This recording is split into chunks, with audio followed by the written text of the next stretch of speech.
Eberflus provides an update on Tevin Jenkins' injury. We also got another injury as the rookie right tackle Darnell Wright leaves practice with an ankle injury, and Tremaine Edmonds returns to practice. Me and C-Dub are going to break it all down right after this. You are now tuned in to Chicago Bears Central, your number one place for all Chicago Bears news and content. What's going on, Bears fans? Welcome to another wacky Wednesday episode of Chicago Bears Central. C-Dub in the building. Haize holding it down. Bobby's out. Who knows what Bobby's doing? He's in Colombia getting the connect. I don't even know, bro. It is what it is. Yeah, you know I gotta throw Bobby some jokes, bro. But with all that said, C-Dub, man, we got unfortunately some injuries. We were hoping to kind of make it out of training camp injury-free. Doesn't look like that's going to happen this time. Unfortunately, we already know Tevin Jenkins has a what's reported as strained calf in both legs, which is crazy to think. But Matt Eberflus provided an update on his injury today to add a little bit more clarity. Just strictly saying this. In between that time, it was right in that time. We're not going to disclose where or when or what and all that stuff. You know, we don't have to do that until September 6th. He's a week-to-week guy, and that's where he is right now. How do you feel about that? Because in the research that I've done with his injury, it can go anywhere between 2 weeks, which would mean he'd be back by the start of the season, or up to 6 weeks, which means he could miss the first month of the season. How you feeling about this injury to Tevin Jenkins, bro? And how concerned are you with him missing some time? Well, I'm going to answer that latter first. I'm going to say that I'm not too concerned, mainly because I know that injuries are inevitable. That's a big word, CPS. Sorry, guys. But it's going to happen to every NFL team. It's unfortunate that it happened to the rookie. You say 2 weeks to 6 weeks. I guess we'll have to wait. We'll just hope for a quick recovery from him. You're going to get injuries in this game, man. It's a collision sport. These some big ass human beings. Somebody's going to get injured. It's just it hurts when it's you, but everybody's going to get the same treatment. Everybody's going to get that dose of the injury bug. Yeah, and I think we have more depth at that offensive line than what people were thinking. You know, we got Tarik Carter, who can play multiple positions in there. We got Alex Leatherwood, who can play a couple of positions as well. Doug Kramer, who can also play multiple positions. So we got some depth there, but I won't lie. Like, I really wanted to see what this offense, both the line and in total, just all look like fully healthy. And, you know, Nate Davis hasn't been there since the first week of OTA.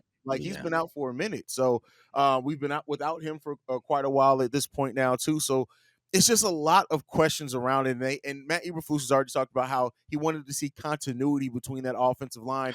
And we're just not going to have that because not only is Tevin Jenkins out, Cody Whitehair has an injury to his hand that may keep him from being able to snap the ball, which then means that he could also be either missing time or they move him to guard.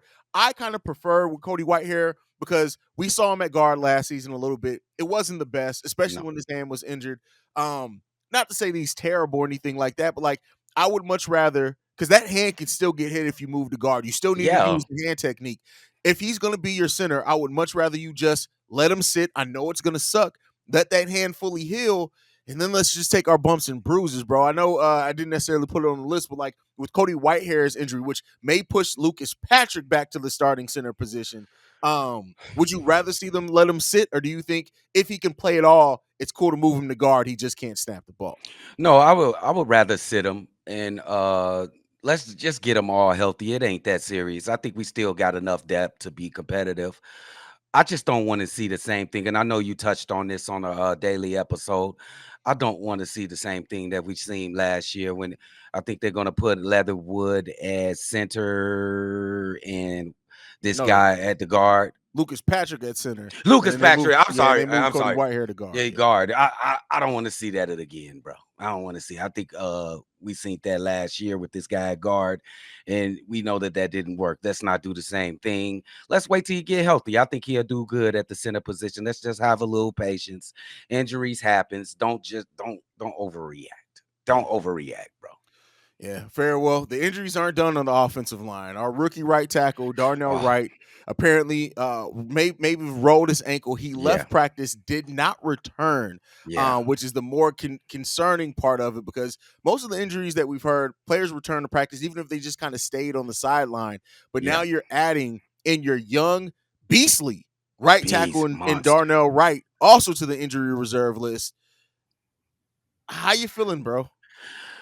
Hey, it's starting to worry me a little bit. I'm not gonna lie to you, bro. That's two big injuries in the last couple days, and this is a big one because I think this guy was gonna have. He's still gonna play in the season. I still think, but Yeah. you don't know how much this will hold him back a little bit. If it's just nagging, it's gonna nag throughout the season.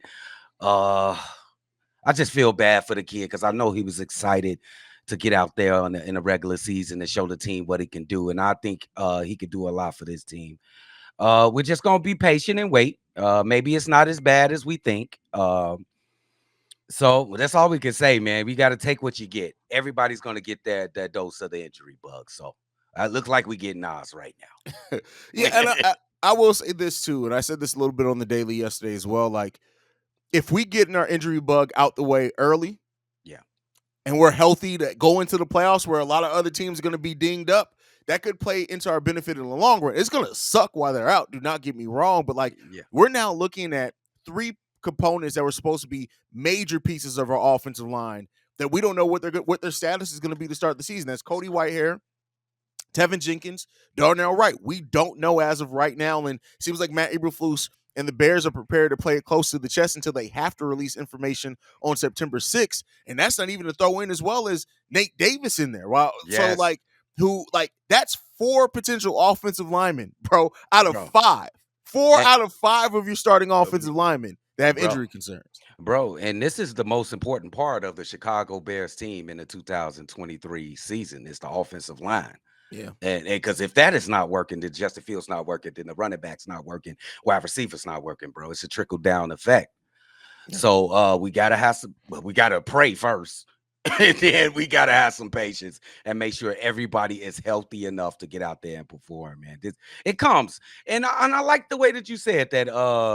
We glad we getting our injuries early in the year because it's going to happen to every NFL team, and I Mhm. think this is really a part. If you want to be successful in this NFL, you gotta have a little luck because you're going to get injuries sometime in a season, and it's how you come out the back door in that.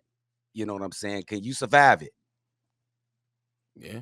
I mean, Yeah. listen, C-Dub, I don't know what you do in your personal life, but we ain't got to hear about you coming out the back door, bro. We don't need to hear about that, bro. No, I was just Oh, you know I got to mess it's with you, like bro. Mason them. It was there, bro. I'm sorry. I couldn't help but to take the opportunity, bro. I'm sorry. I'm childish, bro. I couldn't help it, man. It It's is all what it is good. there, bro.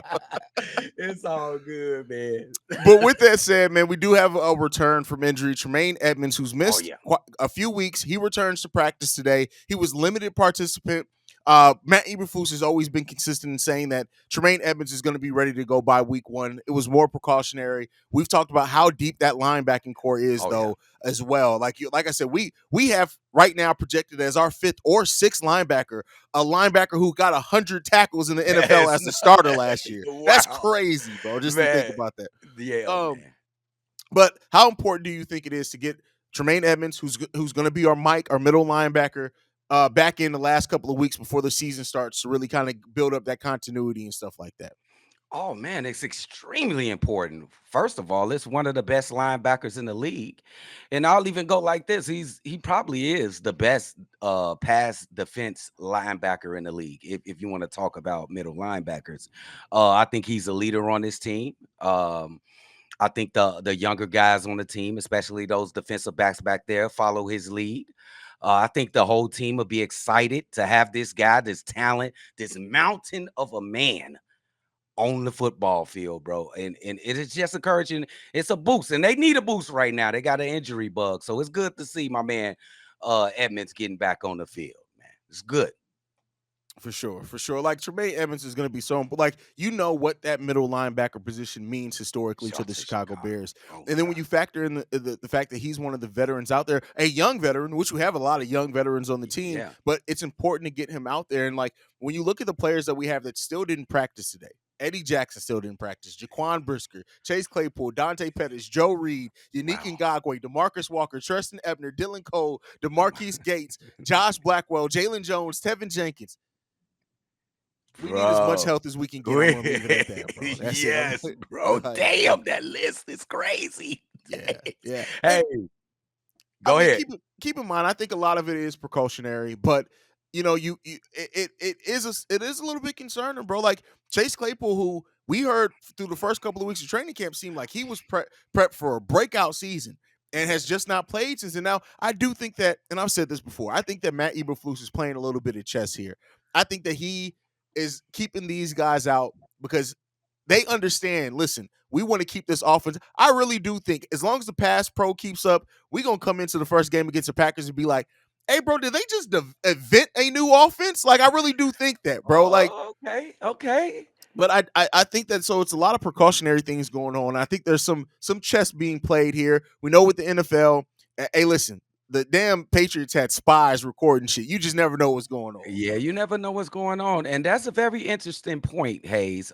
Some of those guys like Eddie Jackson, I don't think he probably need to be on the field. That's You true know, so too. you know what I'm saying. But some like Jaquan Brisker, I would like to see him on the field. But you are right. He may be holding this close to vest, and that would be a checkmate move for sure. They probably know how. They probably foresee how good this offense is going to be, or how good the defense is going to be, and they want to keep these guys out because the NFL is so nosy. And you know what I'm Yeah. saying? That continuity word.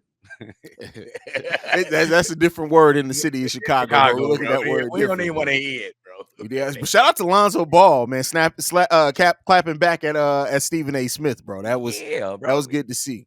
He said he can't even sit in a chair, bro. He got up on one leg, showing you can sit in. Go ahead, Alonzo, bro. Yeah, come on, Lonzo. But I do want to talk about, with us talking a lot about offensive linemen and injuries, while we talked about the depth there, I don't know if this guy stood out to you, but Kellen Dish, as I believe how, because if it's pronounced the other way that my brain wanted to pronounce it, we may get canceled on here. But Kellen Dish, I believe is how you pronounce his name.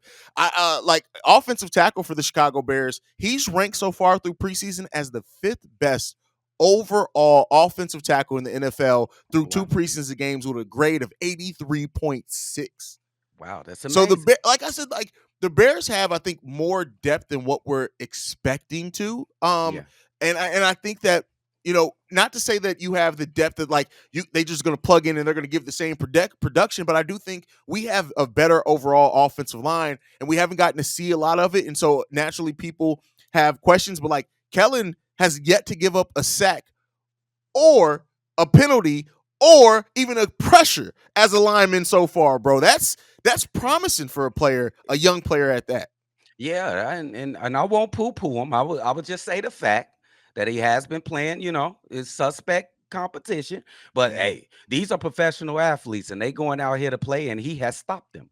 They have gotten nowhere near to the quarterback. He's done his job. That's all you ask for from the offensive lineman, to do your job, and he's done exactly that. So what that means for the Chicago Bears and their offensive line, that the depth is amazing. And Yeah. guess what? That depth is going to get put to the test early in the season, it looks like. That's fair. And I think, we came into the offseason talking about how important it was to improve in the trenches, right? We talked about Yes. that. And we Yes. got a lot of depth in the trenches. Now we got to see how quality that depth is, but that defensive line, I think sometimes people don't give it credit for enough because we didn't draft Jalen Carter, that they don't look at like we potentially got a defensive tackle that's just as good as Jalen Carter and Javon Dexter, because I agree. the numbers in college were damn near identical I in the agree. same conference at that.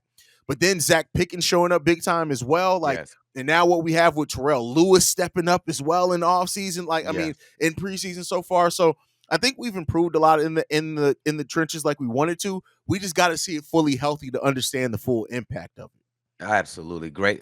Perfectly said, Hayes. And I think that was our number one mission this offseason, was to improve both sides of the trenches. And Ryan Poles, as always, as recently, I'm gonna say, he has did a terrific job. I think there's an overabundance of talents on both sides of the trenches. It's gonna be crazy on the cuts. That's gonna be nuts. Bro, But I just know that the first name for one of the first 5 names I need to be Kendall Vidor, bro. oh, That's all I know. that's the first name, big dog. You know he Bro, getting up out of here. He Kendall. already flying south for the winner. You know how it go. Doug's flying south for the winner. But I like what we got as far as depth on the trenches on both sides of the ball, and it's gonna be interesting who stays. And then if we let go a couple pieces, because I know we can't keep all that talent. I think all those guys are talented, but I just know personally that we can't keep all those names. What we have will still be adequate depth for the Chicago Bears team. I'm telling you right now, it's gonna be a tough cut. Ooh, shit, Eberflus. Damn. Yeah, I mean, because you got to look at it. It's going to be tough cuts either way. When you look at Terrell Lewis, Yes. Dominique Robinson, Travis Gibson, you got to make a decision between that. And then I tell you what, as we talking about, as I mentioned, a player that has kind of surprised in that another defensive end that's looked really good to me, DAnthony Jones may have made it really interesting, bro. DAnthony Jones has looked good, bro. Yeah, he has, bro. I do not pity Matt Eberflus, but I'm a trust in him. You got a lot to choose from. I think whatever you end up with, the team will still be a very good team. So, it's gonna be tough. We're gonna have a show on that. We're gonna have to. We're gonna cut day. We're gonna have a special episode. Like that's Yeah. we're just gonna have to pencil that in. What's cut day? What is it? The 27th? I think I'm not really sure, but that's gonna be a big day, dude. Because it's gonna be some teams getting some good players. They gonna find a team fast, dude. Yeah, so it looks like cut day is the 29th. So hey, that's a week from today. So yeah, we'll be live anyway. We may just have to go live when we do it. So let's do it. Yeah, we're just gonna have to do that. So when you look at the players that you think could potentially be cut, is there anyone like which one do you look at and say, hey, we could end up regretting it? I hope we don't, but we could. Like for me, if we do end up cutting Travis Gibson, I do think that if he goes to the right team with a solid overall defensive line, we could absolutely be looking back and be like, hey man, he just got 9 sacks this year, bro. What was that at? Yeah, Travis, what the hell is wrong with you? But I do have one, and this is going to be kind of crazy because I do think that Travis Gibson is going to stay, and I do think that the kid Robinson is going to stay. Lewis is probably going to get cut, kid. And you think Lewis is going to get cut? I think he's going to get cut, dude. I got a feeling, dude, because just look at the measurables. Lewis he's stuck in between a defensive end and a linebacker. He's light. He can get to the quarterback. All that boo-hoo, all that shit. He get to the quarterback. But I think they looking for more on the measurable side, the traditional defensive ends. You got Travis Gibson, who has played a terrific preseason. Let's give him. He's played terrific. Robinson's not so much. Maybe Robinson is on the cusp more than Lewis. But I think Lewis is on the cusp. I think Lewis might be out. See, the thing is with Lewis, he's 6'5", 262. I know you said he's a little light, but like he's also 24 years old. And with what he's shown, I mean, if they do cut him, I'm not going to argue with him that he could potentially be cut. Because at this point, like, you're really looking at all, like, him, Travis, and Dominique Robinson are all around the same age. I think Terrell Lewis has had a much better OTA and training camp probably than either one of them. But if the Bears do cut him, I definitely think that's going to be one that we look back on and we like, hey man, what was we thinking, bro? Did we really keep Travis? Like, I mean, did we really keep Tevin Jenkins? Like, I mean, Travis Gibson. Their names too damn similar. Did we really keep Travis Gibson? So I don't know, man. Give me one. I know you see one out there. I know you see one. Just go on and say it. What? I know you see one on the defensive backfield. No, I'm gonna cut it out. Stop it. Oh no, I'm not. We ain't gonna regret cutting Kendall Vidor, bro. Like that. That if I'll tell you what, even if Kendall Vidor does go somewhere else and ends up shining or whatever, shout out to you, motherfucker. I don't give a damn though, bro. Ain't nothing gonna turn me around, in my opinion. That motherfucker could lead the NFL in interceptions next year, and I still be like, good fucking riddance, duck boy. Like, I just don't care, bro. I'm not even gonna front on you, bro. I don't care. Here's it is then. This is going to happen. Which wide receiver getting cut? That is the difficult one because one of them is getting cut. I mean, ultimately, here's what I think. I think if it ends up being Dante Pettis and EQ St. Brown, I don't care. I don't care if it's either one of them because then we're keeping the young guys, right? Now, we could look back on it and regret it if we end up keeping Dropsy and Shaky Hands and they both, have tough seasons or whatever. But Tyler Scott is 21 years old. Yeah. And so even with his drop issue, you want to at least bet on that for a couple of years to see what you can get out of that and develop out of that. Velus, Oh yeah. Hey, they gonna think about that, Haize. They gonna think. They yeah. gonna have like a 20-minute meeting about that, bro. It's Yeah, gonna be a it really debate. comes down to, I think, how do they view Darius Fontaine and what he's given them so far, right? He's Okay. not. I mean, he's only 1 year older than Velus Jones, even though Velus is only in the second year. That's what's Yeah. crazy about it. So, Yeah. like, and we know that Ryan Poles likes to try to stay young, but that veteran youth is a good thing as well. And Fontaine may be able to bring that. And I think that Fontaine also is a little bit bigger than Velus, if I'm not mistaken. So, that big target, we don't have a lot of that, especially Chase Claypool isn't going to be healthy to start the season. So, Yeah. I mean, Can Fontaine play special teams? That might put him over there. Can he no, return kicks? but that may keep Joe Reed on the team. Okay. Joe Reed can return kicks. So. Yeah. But I don't know about that. I don't know about Joe Reed. Big dog. You don't like Joe Reed? I don't like Joe Reed, big dog. That's fair. No, that's fair. I don't like him. I'm gonna keep Velus. I'm gonna cut Pettis. EQ is I don't know. EQ is one of the things where it's like, as your fifth, sixth wide receiver, I can't be mad at it, because if you can't. Yeah, like if you put him in the lineup and you need another a big target as well, like, all right, cool. Like having him and Cole Kmet out there to kind of be those big targets for Justin Fields on some slants if they need him, while the other guys go out deep. I can't be mad at that. Yeah, you can't be mad at that. So. But anyway, with that said, his ass getting cut. We just tried. We tried. Okay. Here's the next biggest question: cut day. One of these quarterbacks is going. PJ, Nathan Peterman. I'm not even putting Tyson Bagent there. If they cut Tyson Bagent, I gotta personally go and look at Ryan Poles and be like, bro, you was doing so good. Yeah, what the fuck wrong with you? What the fuck wrong with you? But out of those two, who do you think? Keep in mind, PJ Walker does have the $2 million guaranteed deal. We ain't playing no games, bro. Y'all seen PJ Walker out there again. He sucks, bro. Bro, we ain't doing that shit. This is a professional. This is a job. If I go to my job and I can't do my job, they gonna fire me, bro. He can't do his job. He can't do and then this kid, what made it worse is the kid from what fucking city college he went to. What is that? What was it? St. Shepherd. Shepherd. What the fuck? He went to Shepherd. Yeah. You know what I'm saying? That sounds like a farm. But it's not even just that. Like, it would be bad. It's bad that Tyson Bagent came in and outperformed him.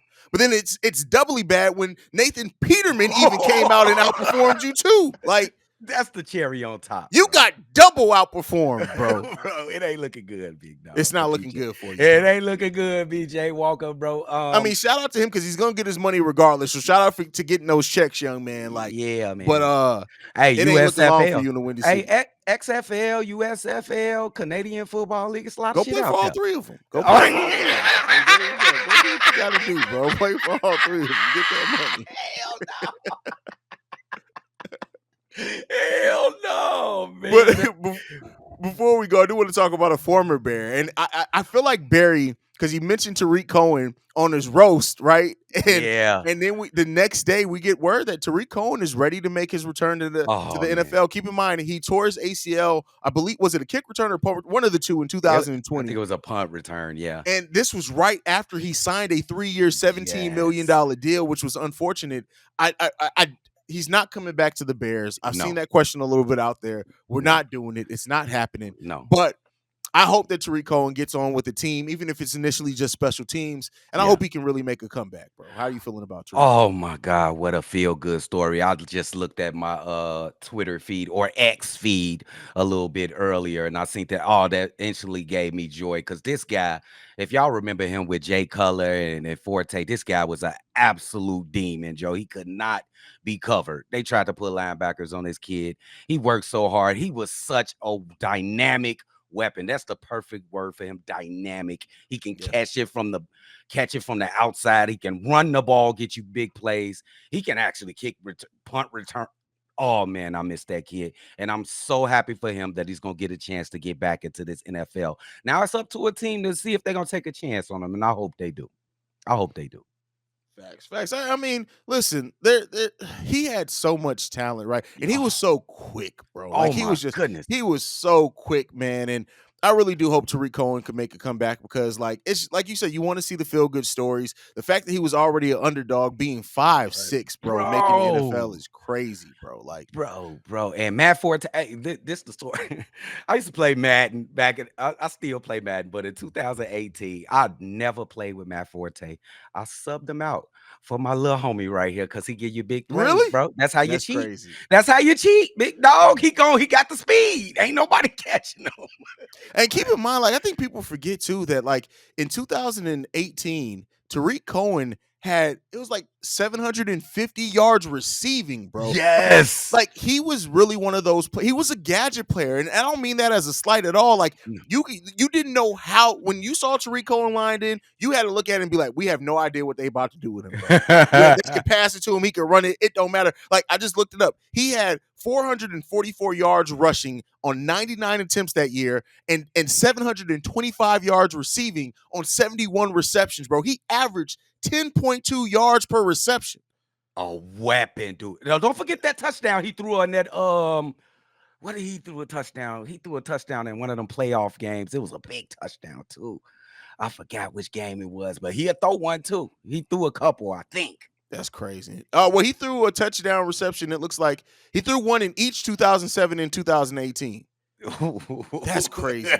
That boy was a weapon. Literally, like, you talk about positionless football, bro. He was there. Yeah, man. He one of the originals, man. When you think of some gadget players, he one of those, bro. He like who is Darren Sproles? That's who I compared him to back in the day. He was just like Darren Sproles, bro. Just like him, but like 3 inches shorter. Yeah, that's funny. Man. A lot shorter. Sproles already look tiny out there sometimes, bro.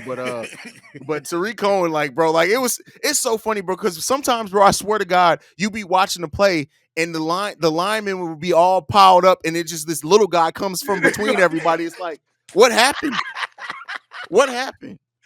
Oh, man, we love Tarik Cohen, man. Hey, shout out to you, man. Congratulations. I hope you go through with your journey, bro. You gonna make it, matter of fact. I think you're going to make it, big dog. Facts. Like, shout out to Tarik Cohen. Let's hope and pray and hope that he has a successful return, whatever that looks like, and whatever it is, some form of success, and he gets on with the team and can make an impact. That first year may be a little bit rough for him as he's getting back in gear, but, like, let's hope that he does that, and we'll see what he ends up bringing out, man. No, bro. But any last thoughts before we get up out of here, Dub? No, nothing else. It's a great show. I can't wait to the cut show. It's gonna be interesting. Facts. Facts. So next week around this time, you guys will be getting the cut show, and it's gonna be fun because we celebrating a couple of people leaving, and maybe even crying about a couple of people leaving. We might have to, bro. Yeah, ooh, you thinking these surprises? Bro, it's always at least one surprise, bro.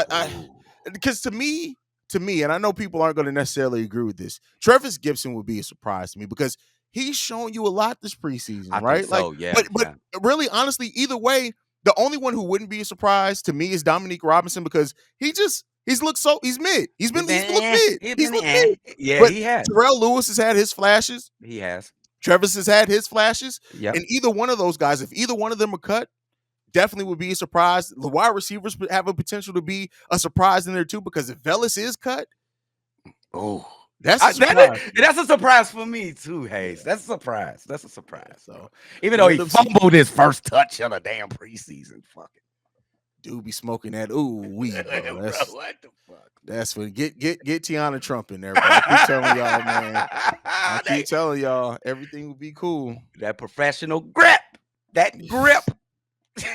But y'all can go check out C-Dub and Bobby over at Shy Bulls Podcast with the Cognac Boys. Make sure you guys support them. They dropping daily Bulls content over there. You can stay locked in and tune in with us here. Follow us at Shy Bear Central on every social media platform. You can send us any feedback, questions, comments, concerns, ChicagoBearCentral@gmail.com. And then lastly, if you want to leave a text message and our voicemail, the number to do so, 773-242-9336. We're the number one spot for everything Chicago Bears related. And like we like to end every episode up, Chi-Town up, Bear down. Love you guys.